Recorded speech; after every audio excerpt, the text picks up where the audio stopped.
Bakunzi ba radio Umurisho turabaramukije.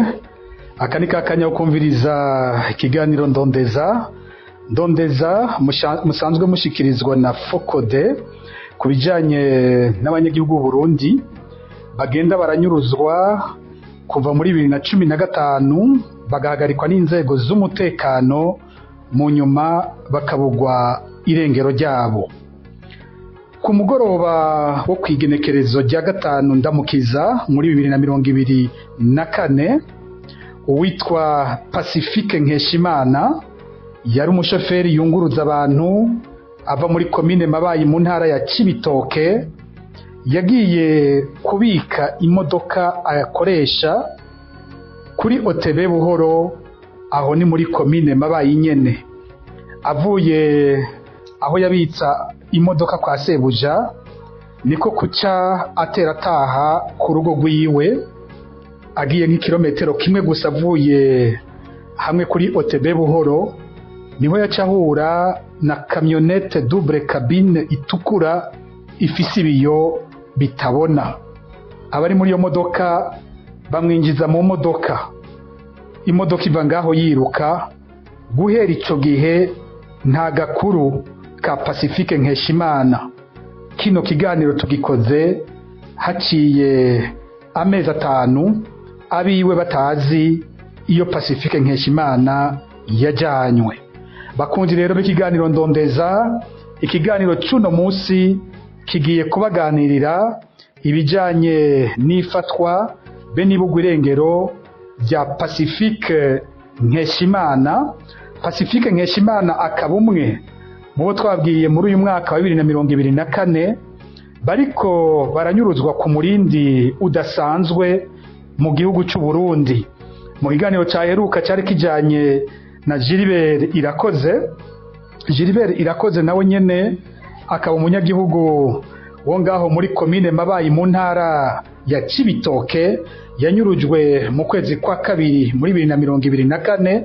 Muri ico kiganiro twari twabwiye ko tugiye kubandanya dukora ibindi biganiro bijanye n'abanyurujwe mu ntara ya Cibitoke muri uyu mwaka wa 2024. Pacifique Nkeshimana rero abaye uwugira kabiri tugiye kubashikiriza muri abo banyamabayi twagiye turabona banyurujwe mu mezi 6 ya mbere y'umwaka wa 2024. Ikiganiro Ndondeza muramaze kumenya ingene gipanze. Mu mwanya wa mbere turabaha umwidondoro wagiriwe nabi, mu gice kigira kabiri ari naco gihambaye tugashimika bugene uwo muntu yafashwe hamwe n'ivyakozwe bijanye no kumurondera. Ariho murashobora kumbaza muti uyu Pacifique Nkeshimana ninde? Pacifique Nkeshimana yavutse ku mutumba wa Musesa ni muri zone Buhoro ya komine Mabayi, aho hari mu mwaka w'1979. Aha muca mwumva ko Pacifique Nkeshimana yabuzwe irengero afise imyaka 45 y'amavuka. Pacifique Nkeshimana asanzwe ari imfura ya Gordiano Nizigiyimana na Neziya Nibitanga. Mu bijanye n'amashure yize, Pacifique Nkeshimana ntiyari yarashoboye kwiga amashure menshi. Amashure yari yahagarikiye mu mwaka wa 6 w'amashure mato. Ahaviriye rero mu mashure, Pacifique Nkeshimana yahavuye aja kwiga umwuga wo kunyonga imodoka. Akaba yaramaze igihe kitari gito azarakora akazi kukunguruza abantu n'ibintu aho nyene mu ntara ya Cibitoke. Ikindi Pacifique Nkeshimana yakora, yarasanzwe ari umurimyi, yarafise imirima yiwe, akongera akaba umworozi. Baratubwiye ko yari yorora inka akorora n'impene. ikindi twumvise yari umunyamwete mu bintu byinshi kuko yari afise n'akabutike kiwe yadandarizamwo cyane cyane ibintu by'ibifungurwa.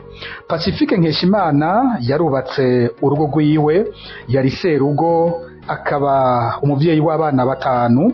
Umwana wiwe mukuru akaba yari umwigeme w'imyaka 20 mu gihe umuhererezi yari afise imyaka 7. Umuryango urugo rwa Pacifique Nkeshimana ruri kuri uwo mutumba nyene wa Musesa, ni muri zone Buhoro muri komine Mabayi, intara ya Cibitoke.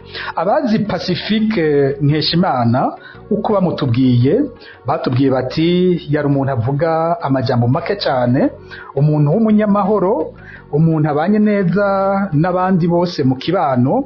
Batubwira bati nta muntu yaramuzi ko amatati n'abagenzi n'ababanyi, abantu bamufata nk'umunyamahoro, akabufasha mbere kuzuriza abandi iyo byashitse bagacanamwo. Mu bijyanye mbere no kwizera kwiwe naho batubwiye ati Pacifique Nkeshimana yari umuntu akunda gusenga, akaba yasengera mu ishengero ry'aba Adventiste bo munsi w'indwi. Mu bijyanye na politike ho Pacifique Nkeshimana yarahagaze gute? Icyo twumvise nuko Pacifique Nkeshimana mu buto bwiwe yari umunywanyi wa Paripehutu FNL, ariko muri iyi myaka akaba yari yarahevye ibijyanye na politike. Batubwiye ati Pacifique Nkeshimana yari umuntu ahubwo yakunda guhanura abandi, abasaba ko bo kwigira kure politike. We politike yayibona ko ari kwishobora guhitana ubuzima bw'abantu, akaba yaguma hanura abantu ati nimuje kure iyo politike bizohava bibakwegera. Ariko rero naho biruko nkuko tuza kuvyumva muri kino kiganiro, Pacifique Nkeshimana yarafise umugenzi akomeye cyane wiwe witwa Juma Ndayishimiye. Juma Ndayishimiye we yari umunywanyi akomeye w'umugambwe CNL. Bamwe rero barakeka ko mu bishobora kuba byarahitanye Pacifique Nkeshimana hoba harimwo ubwo bucuti bwabe na Juma Ndayishimiye, kubera ko Pacifique Nkeshimana yanyurujwe aho ku mugoroba wo kwigenekerezo rya 5 Ndamukiza 2024 isaha 11 n'igice. Hanyuma uwo mugoroba nyene Juma Ndayishimiye nawe acaranyuruzwa, we akuwe mu gisagara ca Bujumbura hafi isaha 5 z'ijoro. Ikiganiro kijanye n'inyuruzwa rya Juma Ndayishimiye tuzoheza naco tukibahe ku munsi w'Imana ukurikira. Ubu rero turagiye kwinjira mu gice gihambaye, igice kijanye n'inyuruzwa rya Pacifique Nkeshimana. Twavyumvise inyuruzwa rya Pacifique Nkeshimana ryabaye kwigenekerezo rya 5 ukwezi kwa 4 umwaka wa 2024. Igitondo cy'uwo munsi nkuko yabikora n'iyindi misi, Pacifique Nkeshimana yari yazindukiye mu mirimo yiwe ya misi yose, aho yari umushoferi w'imodoka yunguruza abantu n'ibintu yakorera aho mu ntara ya Cibitoke. Akazi aragakora gushika ku mugoroba uwo munsi nyene, hari ku munsi wa 5 nkuko mubizi mu ishengero ry'Abadventiste bo munsi w'indwi. Guhera isaha 12 zo kuwa 5 bavuga ko abinjiye mu isabato, no kuvuga ko ibikorwa bica bihagarara byo mu ndwi. Nico gituma yategerezwa gutaha byihuse kugira ngo isabato ntimutange, no kuvuga za saha 12 z'umugoroba ntizimutange atarashika imuhira. Hafi rero isaha hagati y'isaha 11 na 11 n'inusu niho Pacifique Nkeshimana yashikana imodoka yiwe, imodoka yakoresha kwa sebuja, kwa nyene imodoka. Uyo nawe akaba ari umukozi w'ishirahamwe OTB Ibuhoro aho muri komine Mabayi. Imodoka arayishikana, araheza aratanga n'amafaranga yose yari yinjije mu ndwi barasezerana na sebuja. Avuye ngaho niko kuca agenda nk'urugendo rw'ikirometero, niko batubwiye abazi ako karere, agera ahantu babita mu Ruyanzari ahari ibirabo, akantu k'agasoko gato, aca kw'ibutike agura ikinyobwa ngo bita energy, agura ico kinyobwa ava ngaho. Mugabo yabawe yaba n'abandi baraho bakabona umuntu w'umupolisi afise amapingu batari bamenyereye aho hantu ari kumwe n'uwundi w'umusivile. Pacifique rero agize arava ngaho yagiye ngo nk'imetero 50 gusa acahura n'imodoka, imodoka ije imbere yiwe, imodoka yo mu bwoko bwa camionette double cabine, batubwiye ko itukura, ifise ibiyo bitabona. Imodoka icishika ihagarara aho imbere ya Pacifique Nkeshimana. Pacifique Nkeshimana ngo bamera nk'abamuvugishije gato bari muri ya modoka, aca yinjira muri iyo modoka, imodoka mu kiva ngaho yiruka cyane. Mu mwanya wa mbere abari ngaho ntibibagije ko Pacifique Nkeshimana anyurujwe, bibwiye ko bo bari nk'abagenzi ngo baba bari bagiye kumusororera, ntibigeze bibaza ko kwari ukunyuruzwa. Ariko abantu bamaze kuganira, hakaba abamenyesha muhira ivyabaye, niho baca baronka amakuru yavuga ko iyo modoka yari yabanje kuja kuzunguruka ku rugo rwa Pacifique Nkeshimana nko mu masaha isaha y'11 y'umugoroba.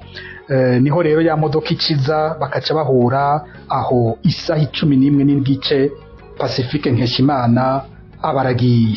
Kuva ico gihe nta numwe arigera asubira gukubita ijisho Pacifique Nkeshimana, nta n'uwuzi iyo yajanywe ahariho. Iyi modoka itukura ntiyari imodoka isanzwe imenyerewe muri ako gace, ariko nk'uko twabibwiwe abiwabo na Pacifique Nkeshimana bagize bati imodoka biraboneka ko yari imodoka yo mwiperereza. Impamvu bavuga gutyo niziye. Impamvu ya mbere bafatira ko nuko iyo modoka bukeye yagarutse gufata abanywanyi ba CNR babiri, ibafatira hitwa Mwirumvya, aho ni muri commune Mabayi nyene mu ntara ya Cibitoke. Ico gihe wo igarutse abari bayirimwo bari bambaye impuzu z'igipolisi.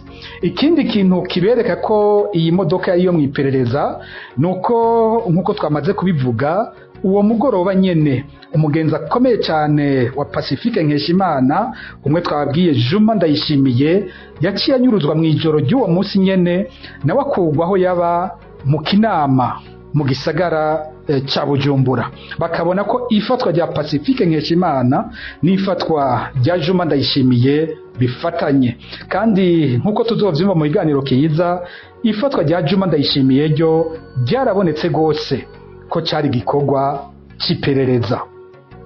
Ivyo bimenyetso rero bibiri birerekana ko abafashe Pacifique Nkeshimana atari ari bo bose, ahubwo baraba mu nzego z'umutekano, aho hikekwa cyane abo mu nzego ziperereza.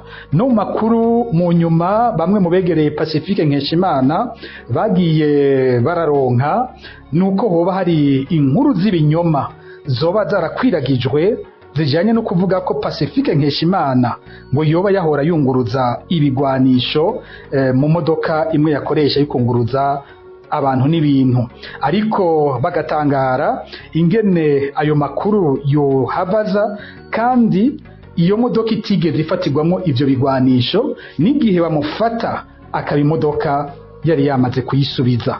Mbere aba bose tugira turaganira haba kuvyerekeye Pacifique Nkeshimana n'ifatwa rya Juma Ndayishimiye, nuko bose bagarutse ku matati yoba yari hagati ya Juma Ndayishimiye n'akandi kagwi karimwo umukomiseri mu gipolisi azwi cyane muri ico ntara ya Cibitoke wo bita Eugene.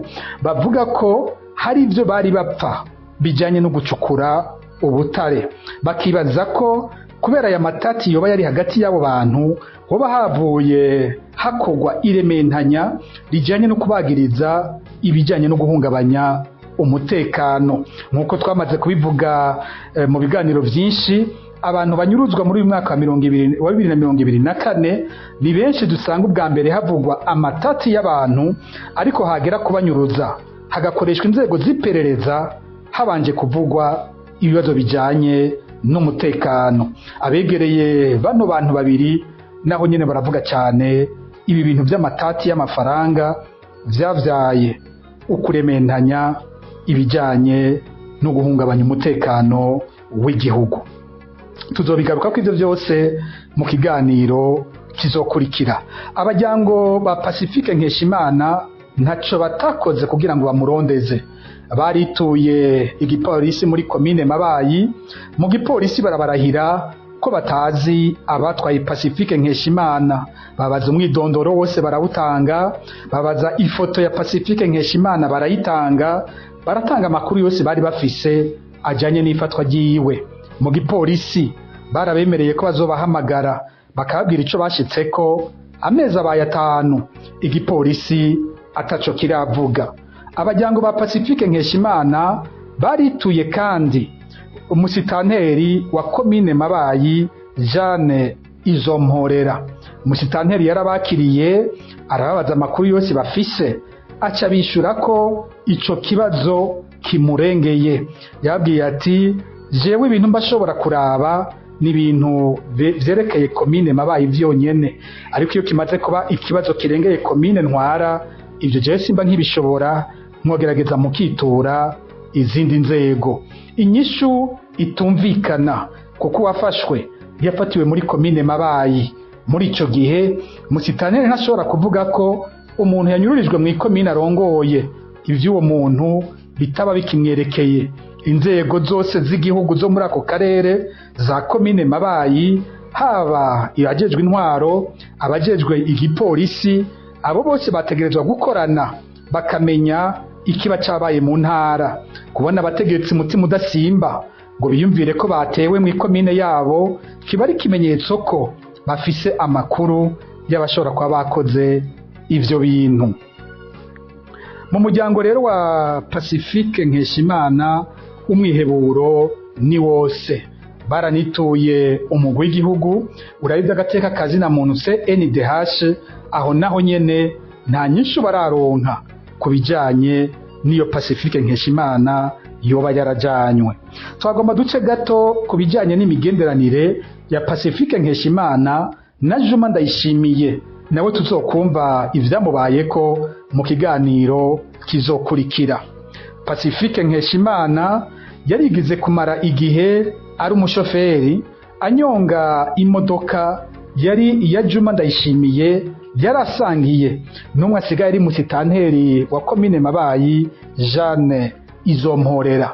Ico gihe yarabakoreye mu gihe kitari gito, baranashima ingene Pacifique Nkeshimana ari umwizigirwa, ingene yabakoreye neza kuri iyo modoka.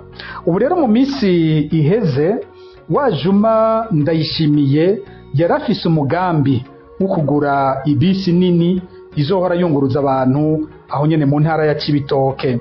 Umugambi kwari kugura ibisi maze Pacifique Nkeshimana akabandanya kumubera umushoferi. Kubera ko Juma Ndayishimiye atarafise uburyo bukwiye bwo kugura iyo modoka, yasabye Pacifique Nkeshimana kumugurana. Abajyango ba Pacifique Nkeshimana batubwiye ko Pacifique yari yaguranye imiliyoni 8 Juma Ndayishimiye kugira ngo bashobore kugura iyo modoka, maze kuza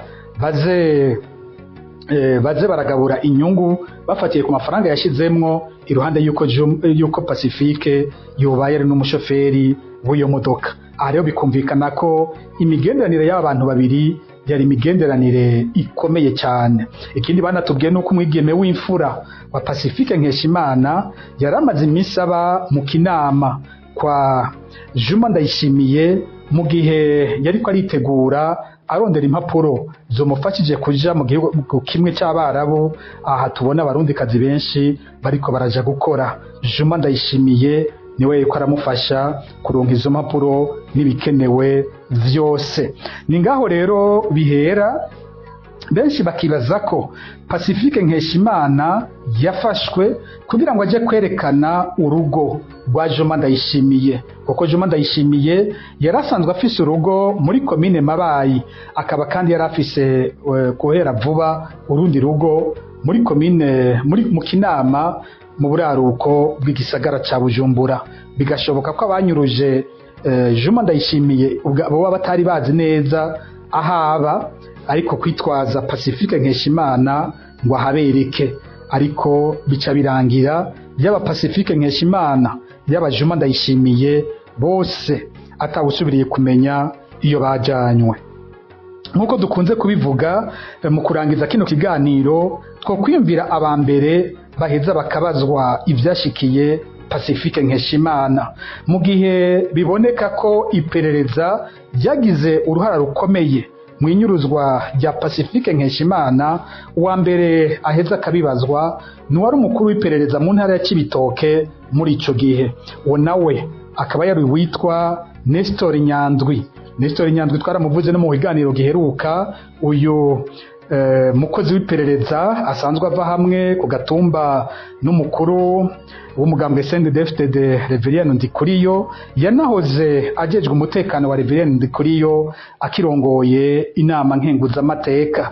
Ubu n'umukozi w'iperereza aho ya agabwa n'umukuru w'iperereza mu gihugu hagati Colonel Domitien Niyonkuru.